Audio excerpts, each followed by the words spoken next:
usually in Asian American communities, we tend to self-isolate, and so if we're like South Asian Americans, like we tend to not really cross over to other, regions in Asia or like other Asian American communities. And so I think from my exhibition, I hope that people can walk away feeling inspired to connect with others in the Asian diaspora, people that don't belong, or have the same ethnicity or race as them. And I think just sort of really find joy in that intercultural experience that we have between each other and share with each other.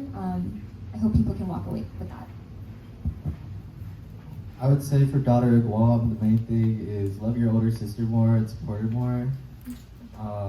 So for Digital Camouflage, on the other hand, I think what I want people to take away is that Indigenous people have survived through multiple empires at this point, and that's all. We're always going to exist. It's just the way we adapt to the times and exist within whatever empire it is right now. Like, long-term perspective, we'll still be here.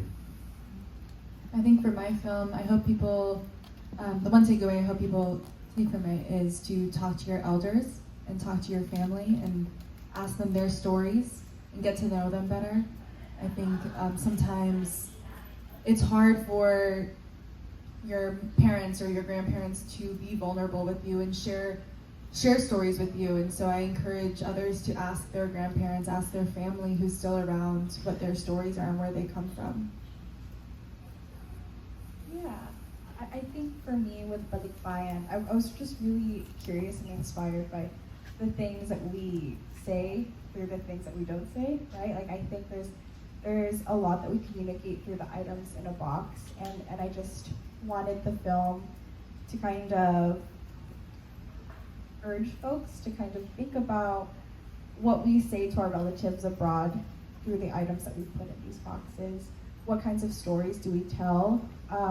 What kinds of myths do we perpetuate about the American dream through these goods that we exchange back and forth? And in what ways do these items, I guess, fail to take place of a mother or a father or a brother who had to leave their homeland to provide for their families. So I think it's such a common practice among Filipino Americans, and I'm just really, I hope people take some time to really think about what we gain from the practice, what we lose, and maybe is it worth it? Yeah, so reiterating what Kaylee said, basically talk with your family, make time, because you never sure when's the last time you're going to be able to talk with them, and that's valuable time. That's your story that you're going to end up learning. So through talking with them, through asking them hard questions, through having hard conversations, it's only going to benefit you in the end. Guys, thank you so much for watching. Don't forget to subscribe to my YouTube channel. Find me on Facebook, Instagram, and TikTok. Adios!